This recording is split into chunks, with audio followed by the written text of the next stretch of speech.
Menurut saya tuh kadang-kala kelemahan daripada manajer yang muda-muda ini di mentalnya.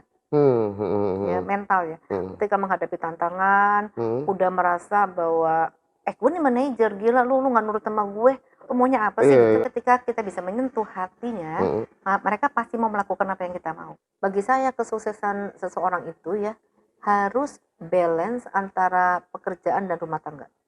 So, the character is the key for the success. Karakter is the key for the success. Oke, keren banget.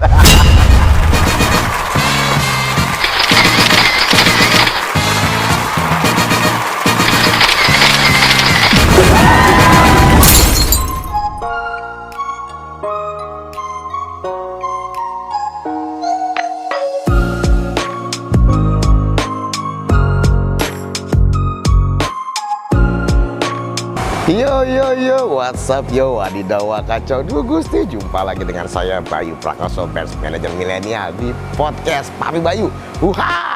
Hari ini kita ada di hotel terkeren di Yogyakarta, Hotel Tentrem. Kita akan ketemu sama GM di sini. Ikut Papi Bayu yuk.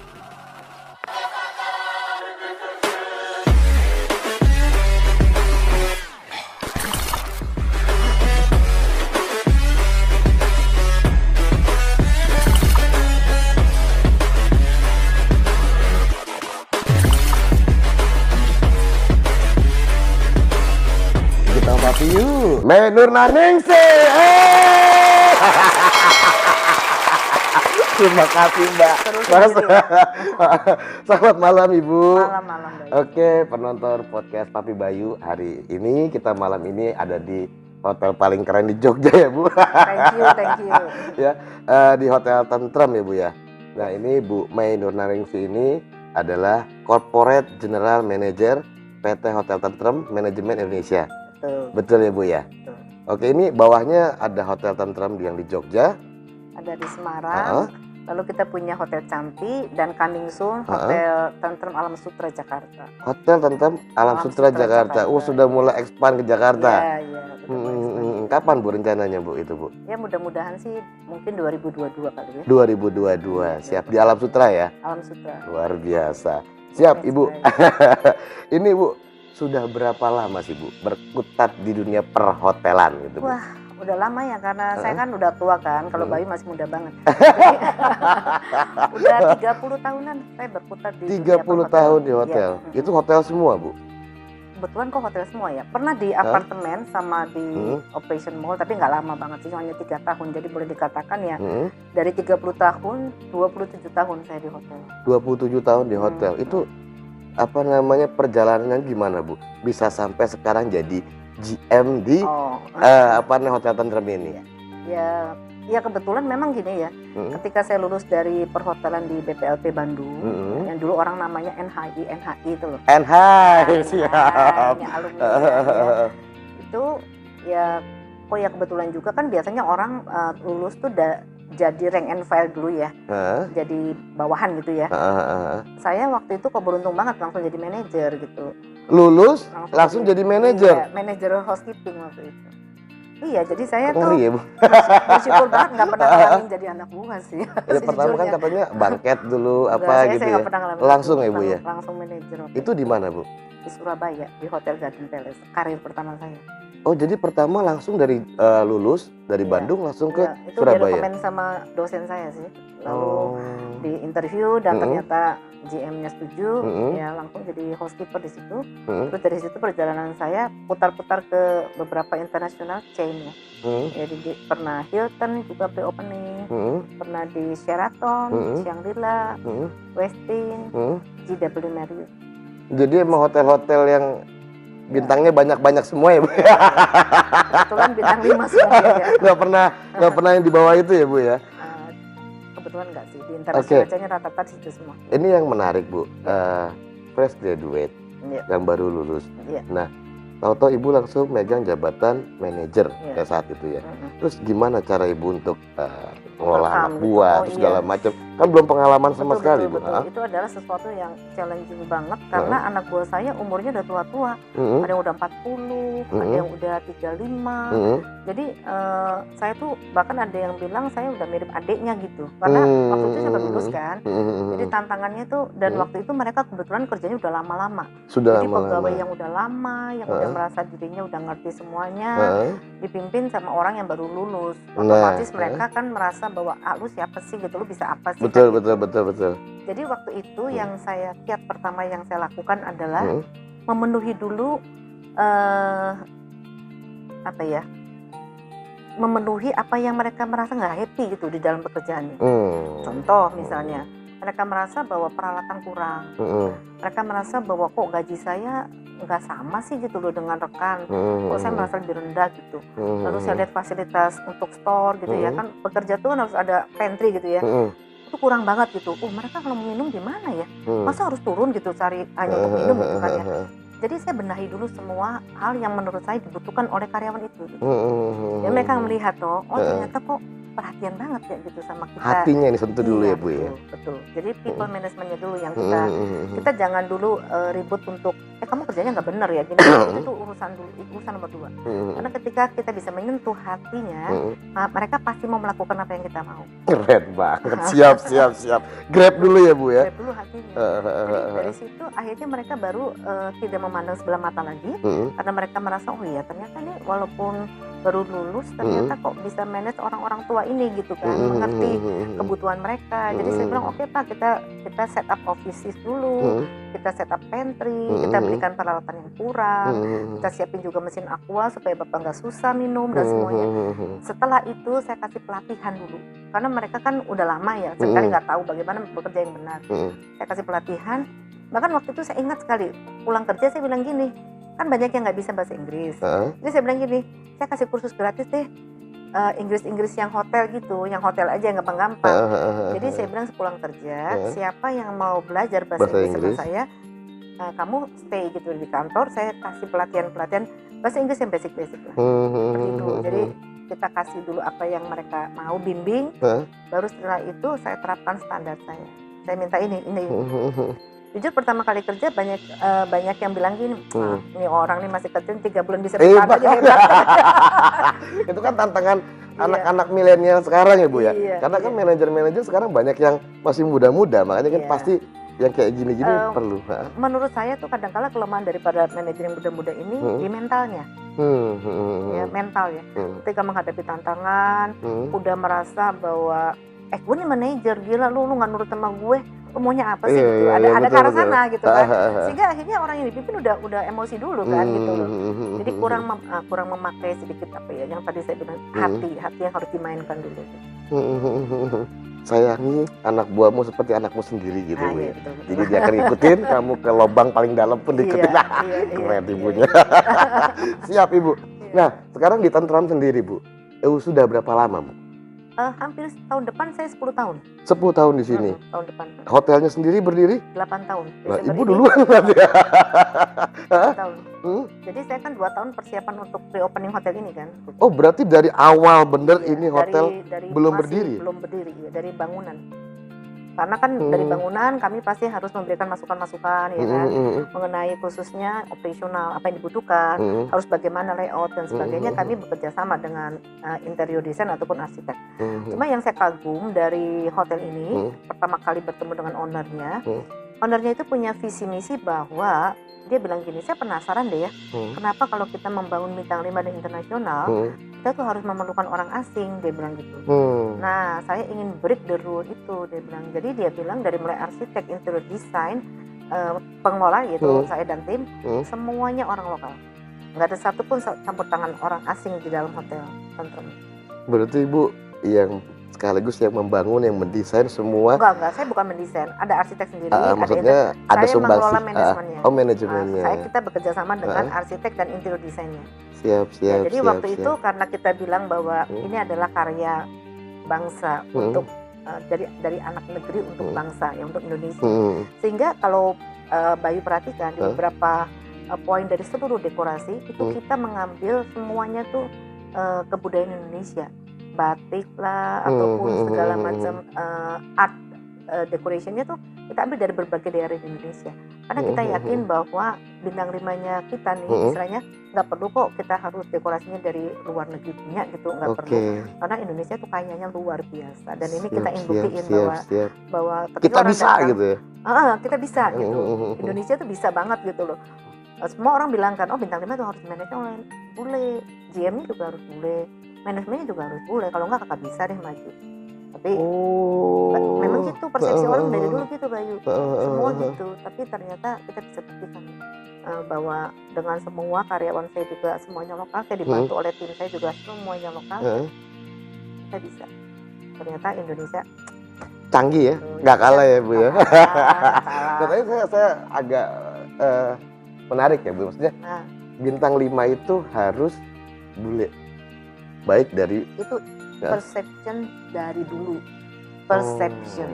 Karena mereka menyangka bahwa kalau bintang 5 itu yang menguasai itu hanya orang-orang asing gitu. Orang kita belum bisa gitu, selalu gitu kan. Tapi nggak ada aturan bakunya itu, nggak ada ya, memang cuma persepsinya aja ya. Ya, namun kan seringkali banyak owner lokal yang masih belum percaya bahwa anak bangsa kita itu banyak yang hebat-hebat bisa. Iya. Justru siap. ownernya Sido Muncul tuh ingin buktiin gitu loh bahwa bisa nih gitu, dan buktinya hotel kita ya dipercaya ya, banyak sekali VIP ya, dulu juga Barack Obama stay di kita. Dan itu kayak direktur IMS gitu ya, lalu dutaan Amerika, Menteri Negeri itu mempercayakan kepada kita. Itu bukan dengan proses yang mudah ya, kami di-assess juga loh Bayu, bukan asal Obama mau tinggal ya di hotel ada kamarnya, enggak. Itu pakai ini juga bidding segala macam itu? Bukan itunya. Jadi secret service-nya itu udah datang cukup lama, mengawati kita, dan setelah hari-harinya, maksudnya 2 minggu sebelum hari-harinya, dan mereka merasa bahwa sudah srek dengan hotel ini, saya pun tetap diwawancara. Kami pun diselidiki semuanya. Ada nggak? Iya, CV saya juga diminta, lalu siapa orang-orang yang nanti akan melayani beliau juga semuanya diselidiki. Dari mana kami, mengapa, bagaimana, itu semuanya diselidiki, termasuk kesiapan hotel ini. Genset Anda siap berapa jam kalau misalnya terjadi sesuatu, persediaan air kamu berapa liter, di mana groundwater tank, itu semua diselidiki Bayu. Memenuhi syarat nggak gitu ya, dan puji Tuhan kami memenuhi syarat. Akhirnya ya kami terpilih juga salah satu. Iya, keren loh, Obama aja di sini. Berarti standar internasional udah. Mantap. Ya. Oke Ibu, yang dilakuin ini kan pandemi ya Bu ya. Apa yang dilakuin sama manajemen hotel? Otomatis saya pun ketemu Pak Didi ya Bu ya. Itu kan jumlah visitornya turun, segala macam, berpengaruh nggak Bu? Dan apa yang dilakuin sama manajemen hotel? Gini, pertama ya, ketika pandemi ini berlangsung, yaitu bulan yang kita rasakan sekali drop itu di mulai bulan Mei. Kalau nggak salah ya. April tuh, pertengahan April kami masih bagus, lalu minggu ketiga April sampai Mei dan sebagainya itu kan turun banget ya. Satu hal yang kami juga cukup bangga dengan owner ya. Owner kami tuh nggak pernah berpikir gini loh, kalau gitu tutup aja ya hotelnya, kan kita rugi nih nanti nih. Karyawannya pecatin aja gitu, atau jangan digaji gitu. itu nggak terjadi. Siap. Jadi kami tetap buka, kami tetap menggaji karyawan full, kami tidak pernah memotong gaji karyawan. Ya berlangsung seperti apa adanya, namun kami melakukan penghematan udah pasti ya, itu pasti. Harus lah.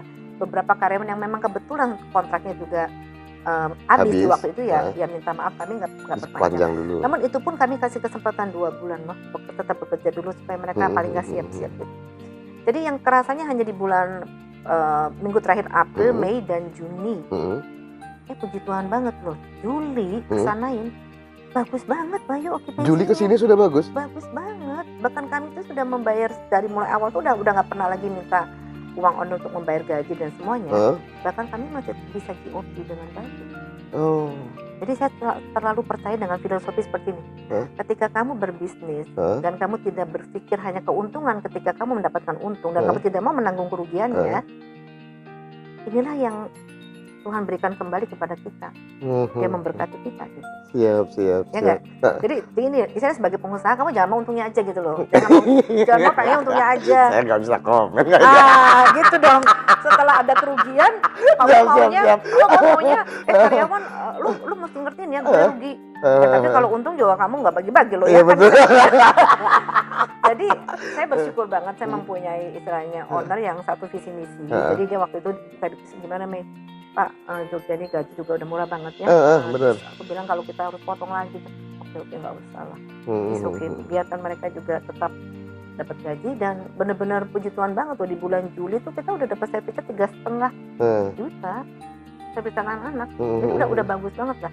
Boleh dibilang udah ya hampir back to normal sih. Hampir normal. Iya, udah sekarang bisa sudah malah normal kali ya. Iya, kalau weekend kita lumayan penuh terus ya. Jadi lumayan lah kita okupansi udah di atas boleh dikatakan kita total sekarang udah bisa 60-an lah.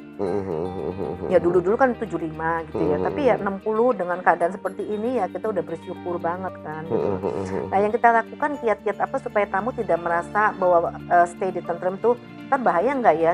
Kebersihannya gimana? Iya, betul. Salah satu yang kami invest nih, tinggi banget, kita sampai di 2 hotel itu kami harus siapin dana 3,5 miliar. Kami pasang di semua ducting itu UVC. Jadi Bayu nggak usah khawatir kalau tinggal di kamarnya hotel kan ada orang bawa bawa UV, bawa segala air purifier, itu nggak perlu banget kalau di tentrem. Semua udara ini udah kita pasang. Asik. Aman berarti ya. Maksudnya paling tidak tuh udara bersih udah kita ini ya. Jadi udara yang masuk tuh udah kita ini dengan UVC disaring di seluruh semua. Ya ini di seluruh area. Siap. Termasuk di meeting room dan semuanya. Itu salah satu yang owner invest ya. Lalu yang kita lakukan juga ya 2 bulan sekali lah gitu kita lakukan tes serologi seluruh karyawan.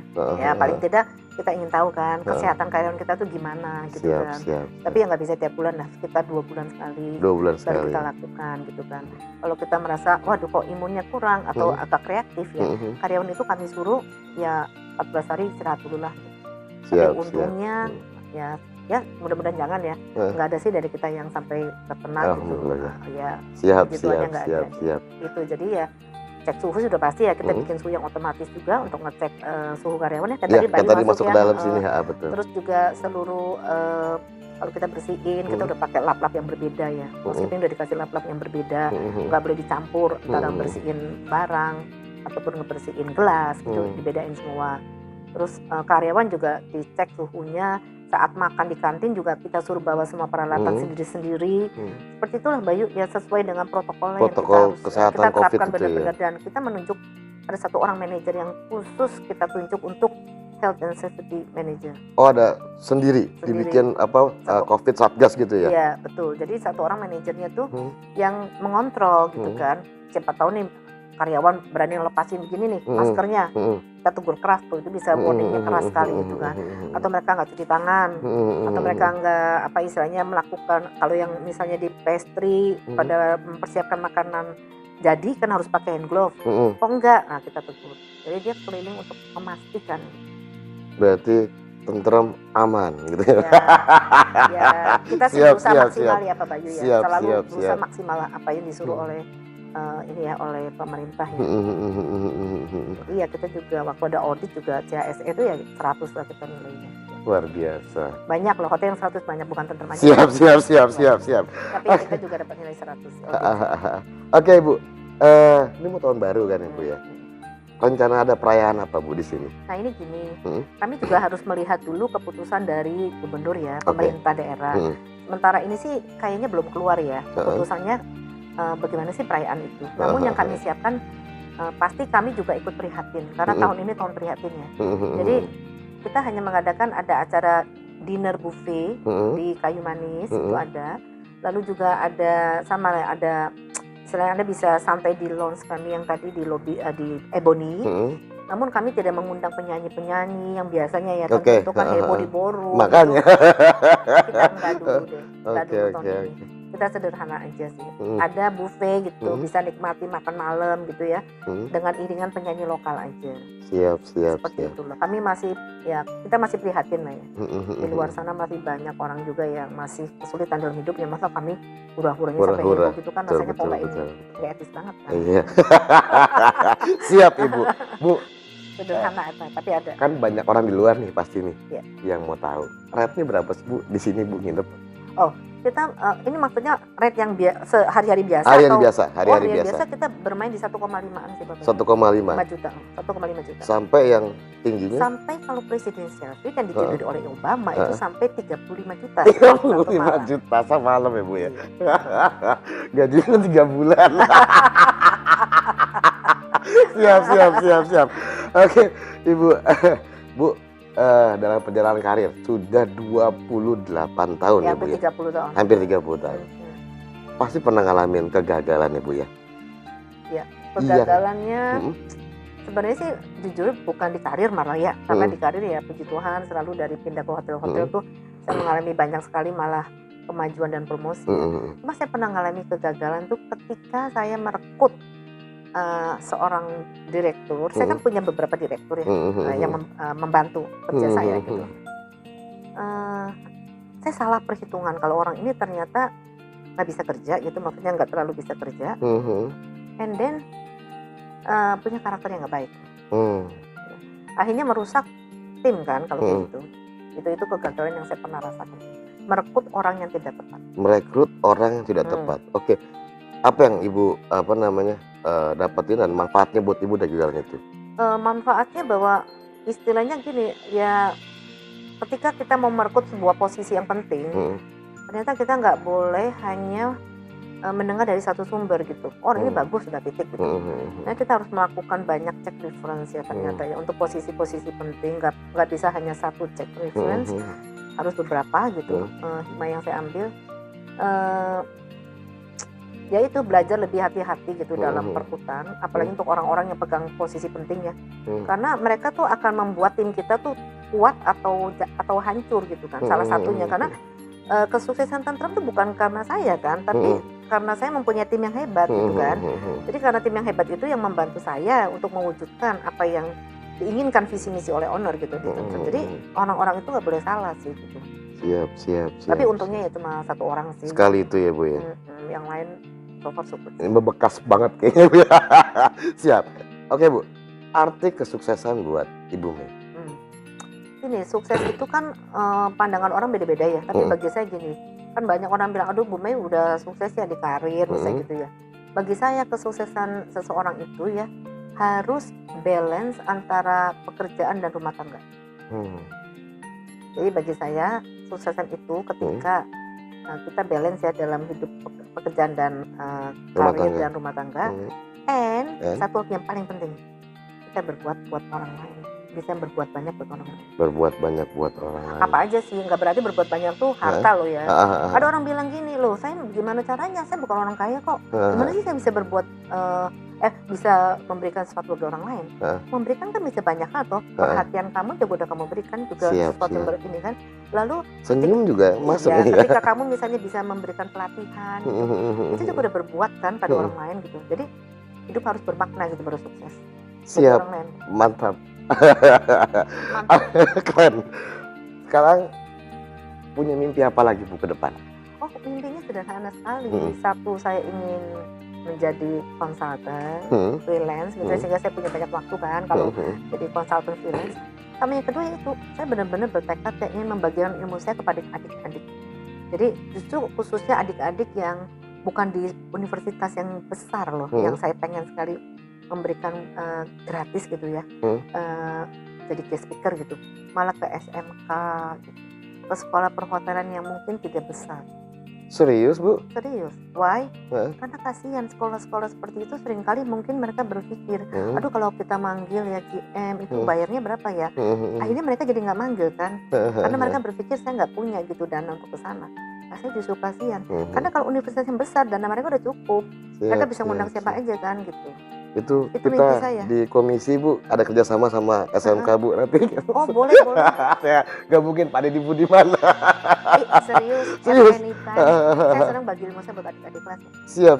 Karena itu loh, arti kesuksesan itu apa? Ketika kita bisa berbagi. Bermakna buat orang lain. Iya. Siap, Ibu. Siap, anytime you just call me. Oke, siap. Saya dengan senang hati ngajar ke SMK itu. Oke Bu, terakhir ya Bu ya.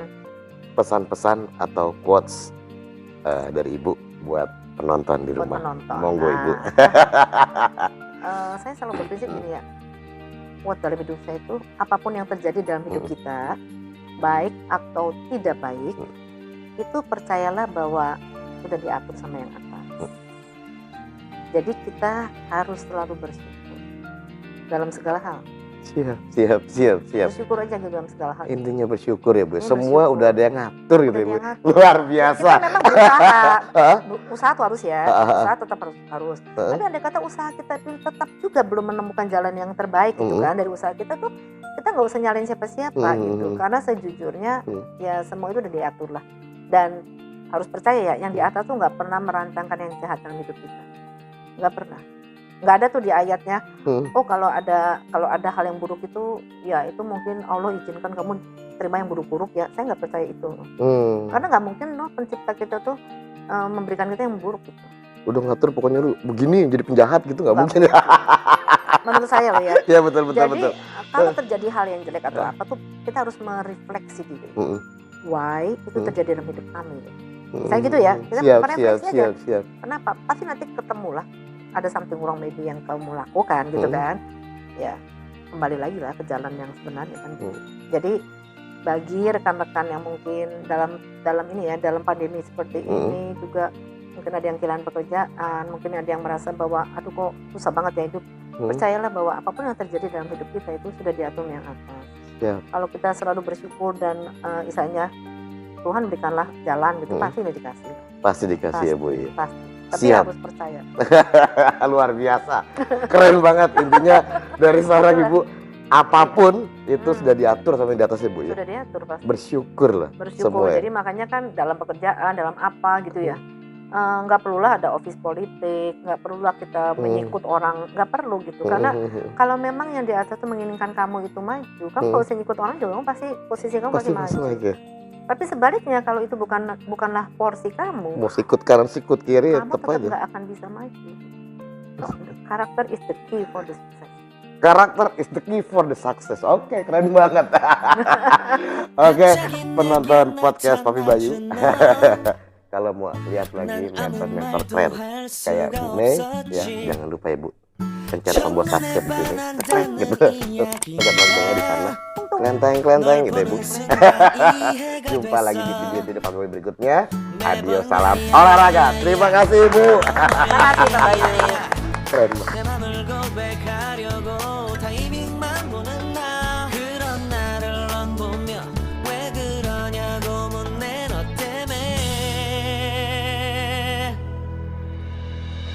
I'm